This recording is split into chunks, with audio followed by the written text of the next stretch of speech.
Live to the eastern suburb of Woollahra, where New South Wales Premier Chris Minns has been speaking to Jewish leaders at a synagogue in the wake of the antisemitic vandalism attack earlier this week. If someone decides to attack members of our community as a result of their race or religion, or even their political views, I think it's horrific to see. I know that members of the Jewish community, since the horrifying terrorist attacks on October the 7th, have felt unsafe in their own town, and I'm deeply sorry for that. I want to make it clear that both the police and the New South Wales government will throw the book at anyone who is attempting to racially vilify, intimidate or enact anti-Semitic, violent acts on members of our community for no reason other than their faith, for no reason other than their religion. I want to make it clear that to the Jewish community in Sydney, that 99.99% of Australians that live in this state have wonderful regard, close relations, and feel horrified by the activities that we've seen in parts of the eastern suburbs over the last 24 hours.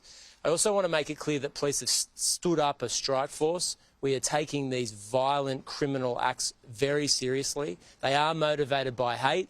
They are hateful acts on members of our community, and this police force is working incredibly hard to track down those who've committed this horrifying act. The full force of the law will be applied against them.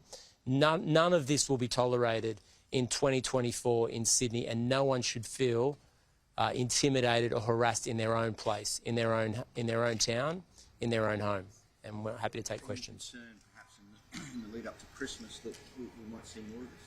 Look, it is a concern. I mean, I don't want to sugarcoat it, but we have a big police response. We have strong rules and laws in place in relation to hate speech in New South Wales. It's not going to be tolerated. We have hung together our multicultural community on the basis of respect and the fact that people are allowed to feel free of intimidation and violence in the place that they live. And we're not going to slide from that. We cannot have a situation where we are importing this kind of violent rhetoric, this hateful dialogue into Australia in 2024. My government's not going to stand with it, and I think the vast majority of Australians that live in this state feel exactly the same way. Do you have a message to the people who carry this out? Well, your hateful, violent acts will not be tolerated in Sydney, and the police are hunting you right now.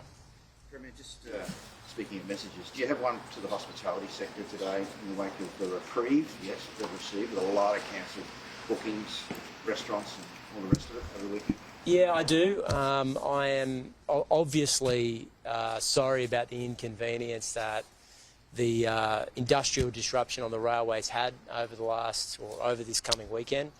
We felt that we needed to be as clear as possible about what the implications of potential industrial action would be. Look, it was averted and the trains are working this morning, but I don't want to make out that the government's doing a lap of honour. We've got a long way to go to sort this out, and I want to acknowledge that there's been disruption for people that live in Sydney. All I can say is that we're working very hard to get an agreement, and I'm hopeful we can do that in the coming 2 weeks with the union.